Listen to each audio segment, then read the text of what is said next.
adverse weather conditions, those conditions where the roads are slippery, the roads are wet, you really gotta keep in mind it is a different environment when it comes to driving on the road when you're in those challenging or adverse weather conditions versus driving when there's not those challenging conditions.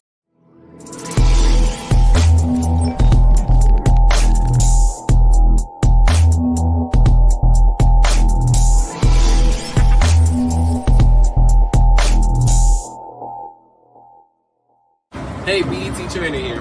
Listen, so today's topic that we're going to talk about is adverse road conditions and how to safely, effectively, and efficiently drive and operate your vehicle on the road in terms of what is the mindset, what do you need to do, prepare for, and be mindful when you are driving on the road. Now, for example, right now I am driving a coach bus, driving from New Jersey to the state of Maryland. I had to do a bus swap, trading or switching one bus to another, and of course getting compensated to do that, to be able to drive and transfer one vehicle to another.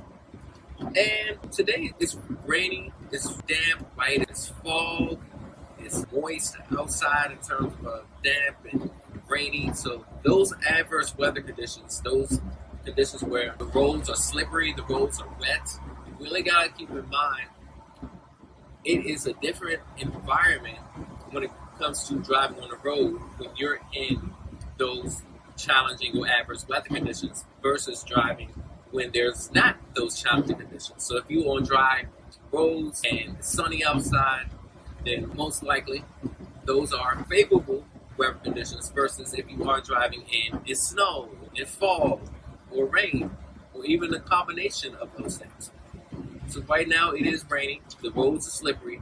So when it comes to driving on the road, you definitely need to have a good, safe following distance because anything can happen just in case of emergency, but also thinking smart and being mindful of being a defensive driver because it's one thing being an offensive driver, meaning offense, focusing on what you are doing, how you are driving, but then also taking that extra space, a good, safe base following distance will also protect you being a defensive driver because then if you need to stop in case of emergency, you have plenty of space between you and the vehicle that is in front of you so then you can be able to safely stop when need to. Now, in average road conditions, if you are driving on a highway, for example, which I am now, when you're driving on the highway, you would have to have a good, safe following distance. One rule of thumb is you want to have 5 to 6 car lengths or possibly between 5 to 10 car lengths, or you look at the landmark straight ahead. You point of reference, if you are doing, for example, 55 miles an hour on a highway, and you see a landmark further down ahead where the car is. Once the vehicle in front passes a landmark, you count 5 seconds. 5 1,000. So 5 seconds. So it'll be 1 1,000, 2 1,000, 3 1,000, 4 1,000. 5 1,000. If those 5 seconds, if within those period of time, if that vehicle passes that mark and within those 5 seconds, you pass that mark that vehicle was within those 5 seconds, then that means you are too close. If it's at the 5,000 mark, then that means you can be able to know that you do have a safe following distance. So for example, if you're driving straight down and you see an exit sign or you see a roadway sign or, for example, a speed limit sign, to keep it simple. Let's just say the car or the vehicle in front of you all the way down that's in front is passing a speed limit sign. From the time that vehicle passes that speed limit sign to the time you pass it, you should have 5 seconds of time in between from the car passing that speed limit to you passing that speed limit sign. If it's less than those 5 seconds, and I count it as 1 1,000, 2 1,000, 3 1,000, 4 1,000, 5 1,000, so that way you can be honest with yourself and know how many seconds. Instead of saying 1, 2, 3, 4, 5, those are very short seconds versus if you say 1 1,000, 2 1,000, because then you can be accurate on how much of those seconds are there. But when you counted that, if that vehicle that passed the sign, you count to 4 seconds, 5 seconds and less, or 4 seconds and less, then that means that you are too close. You need to have a good safe following distance. If it's 5 seconds or more, then that's the best safe following distance. But that's for if you are driving in regular road conditions, when the roads are not either compromising the safety of the overall safety of the road. In other words, when the roads are much normal conditions, safe for you to drive, then you follow that 5 second space following distance rule. But in adverse weather conditions, for example, in rain, sleet, snow, you have to space in that gap a lot further. So, for example, in rain, where the roads are slippery, there's fog, pretty much light, medium fog, you want to have a following distance of at least, at the bare minimum, 7 to 9 seconds as an estimate. So the more following distance, generally speaking, the better.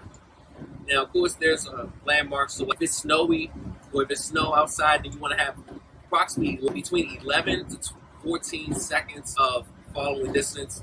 If there's sleet, white, or hail, then you want to have between 9 to 11 seconds of following distance.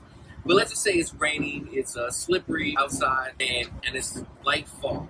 You want to have at least 7 seconds of following distance. So meaning, the best mark is if the vehicle passes the nearest sign or the nearest landmark. Once they pass that, for example, on the highway, then you have to count 1 1,000, 2 1,000, 3 1,000, 4 1,000, 5 1,000, 6 1,000, 7 1,000. Between 7 to 9 seconds. That's how you would count it. So then that way you can be sure that you are counting accurately to the seconds.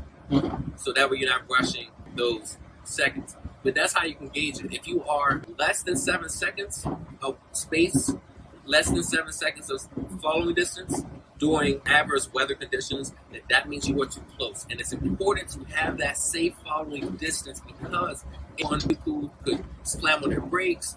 It might be an accident. It might be a delay or a detour. So you never know. So in adverse weather conditions or extreme weather conditions, you definitely want to have a good safe following distance. If you see value in this, put it in the comments. Share your thoughts. If you want to share your thoughts, put it in the comments down below. Spread the word. Let's have this discussion. Let's share this to people that is open-minded enough and open enough to receive the information so then they can be able to, and you can take your life, your business, your legacy, your goals, your projects, your fruitions, your desires, your dreams, your goals, and take it to the next level. So with that being said, take care, drive safely, and remember, be the best version of yourself. Take care and talk to you soon.